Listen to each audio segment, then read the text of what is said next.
have you ever heard your parents say this? If you don't hold me tight, the apu nenek gonna catch you.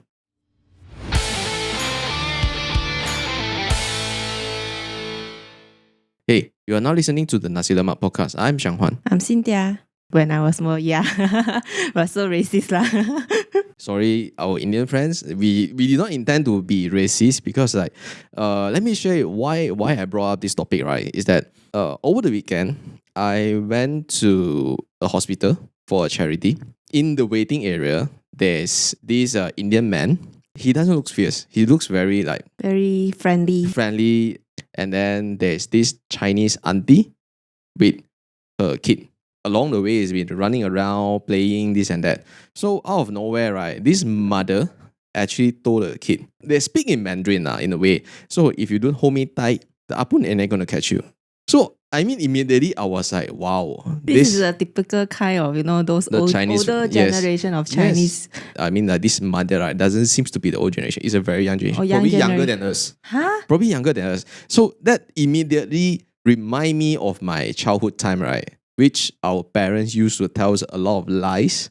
Which I mean, probably during that time when we are a kid, right? We don't take it as a lies. I mean, we didn't know it was just a lies. Going back to the Indian guy situation, right? I think people have to know that bad people is not categorized by race. Yes, exactly. Every race has their own bad people. It's not just Indian or just Malay or Chinese or whatsoever. Exactly. So at that at that moment, I'm pretty sure that gentleman also heard it in a way. So I feel so embarrassed. It reminds me of once my mom told me when I was young, it's like, the moon, right? She said we can't use our finger to point the moon because our ears will be cut down. Yes, exactly. That's what my grandparent told me as well. When we are a kid, right, we will ask our parents, hey, where do I came from? From my mother's belly. That's how your parent told you. No, I mean, this is a logic thing. Yeah, I don't ask this question. Okay, but as a kid, you will ask sometimes like, where I came from or how do I come to this world? And then most of the time, right, during our generation, our parents will say, I found you from Dong Sampa. Okay. This one. this wasn't being told one time, two times. It's being regularly when I was a kid, right? I will ask my grandma, where I came from, Oh, your parents pick you up from Dong Sampa. When they told me about, you come from Dong Sampa, it's in the situation where we are joking. It's not like a serious question, like a serious curious kid asking where am I from? And then they just very seriously ask, from Dong Sampa. Yeah, I mean, sometimes it's for a joke lah. And also, there is situation when you are naughty. Your parents are so angry, your grandparents are so angry, they will say, I pick you up from Dong Sampa. I don't have this son, I don't have this daughter, you're from Dong Sampa. My grandmother used to tell me this, like when we are a kid, during makan, sometimes definitely we will left a little bit here and there, bits and bits, right? The leftovers in our plates. And this is my grandmother used to tell me, if you don't finish or you don't clean up the rice in your plate, right? Your future wife or future husband future husband will full of pimples on the face. This one I also heard before. Our rice, you have to eat it like very clean. Literally clean and shine. At first, I thought this is just only Chinese meal pattern, right? In fact, it's not. When I asked my Malay friend, mak kau ada macam ni ke? They will say, yalah. So it's a universal statement. It's a universal statement. And apparently, right, these jokes, right, only Malaysian can understand. Huh? Really? So only Malaysian. I wonder where they found this particular theory. Because when I went to UK, I asked the Angmo, like, hey, have you ever heard this from your parents? Never. And somebody asked me, really? Does there any spell or spirit on it? Yeah, so I went Japan and asked Japanese. They also did. They said no, they had never heard of this. So only Malaysian. Yeah, I wonder, like where do we Who found created this? this theory? There is these things that I always heard. This is not from my parents. It's actually from other students, other classmates. When the pencil became very, very short, right? Some of my friends will say, hey, you cannot use this short pencil anymore. Why? They say, if you continue use this short pencil, right, you will never grow up. You will never grow taller. I was like, really? Huh? Okay, I've never heard of this before in Yeah. my And then I asked him childhood that, time. hey, who told you this? My mother told me lah. But anyhow, the pencil is gonna be short, right? Yeah, that's exactly the thing that because my style is that I want to use until the last until I cannot pegang already. Only I throw. So their definition of short is how short? One finger. That's quite long though. Yeah. You still can So I pegang, mean, as long as I still can pegang, right, then I still can use it. To some of my classmates, right, no. The moment it's shorter more than half, right? It's like, I mean, or probably origin, let's say that long, right? When it comes to half, right, they will say cannot use already, need to throw away. So what I do is I collect. Then I you collect, can save lah. Yeah, I collect a lot of all these pencils because my classmates will say, cannot. My mother say if I continue use this, right, I cannot grow taller. I'm curious are they tall now? Obviously, they are not. They are shorter than me. Oh, so I concede. So I think we find the terbalik thing because when I was in second, I mean usually people say when it comes to secondary, that's the maximum height that you go, right? By looking at those people telling me this joke, right, these lies, right, they are shorter than they are you. even shorter than me.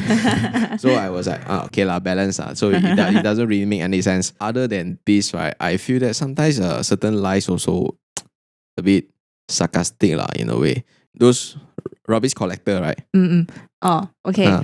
I think I know what you want to say. If you don't study hard, then you will be like a rubbish collector. Hey, do you guys know rubbish collector make more than us? Hey, especially during those festive season, right? Yes. The ang pao, wow, the amount of money more than no me. joke. Like as a rubbish collector, right? Their monthly income is better than us.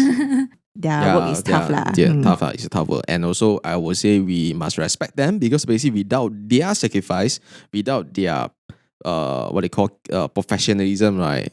Our rubbish, you have to dump. Imagine that you have to dump yourself. That no one actually collect it. So to the parents, right? Please do not create this kind of lies to your kids as in if you don't study hard next time you're gonna collect rubbish. I've read before a statement like two types of parent education. Yep. One is like the parents tell the kid if you don't study hard you will end up become a rubbish collector when you grow up. And then another type of parents is like if you study hard you will create a better environment for the rubbish collector. Two different kinds of mindset. Probably I would say same same scenario. But then is a better way of educate the next generation and also like the mindset thingy. I'm pretty sure most of Malaysian out there, right, whether you are Malay, you are Indian, you are Chinese, right, parents will definitely use this. If you're naughty, I'm able to call the abang police. Oh, this one, Yeah. Okay. I don't heard it that often. Or maybe because I'm a very good children. I'm a good child. So okay. my parents doesn't say this to me that often. Probably, I think it doesn't work for the kids now, right? I mean, the newer generation. But during our time, right, it really works. Oh, I know is that when we go outside, right, and you don't behave yourself, and then so there's a police there, appearance there. then they'll be like, see you don't listen to me later, the police, the mata will come and catch you. I mean, this is how our parents use it. When I was a kid, right, I used to watch my those cartoon, right, and I have a lot of cartoon that is like showing repeatedly, I mean not repeated, like continuously. And then I can watch like 4 or 5 hours of cartoon like that, and then my grandmother will be like, oh, you have to switch off the TV right now, the TV will explode, you watch too long already, like explode. And I literally believe that, and I off.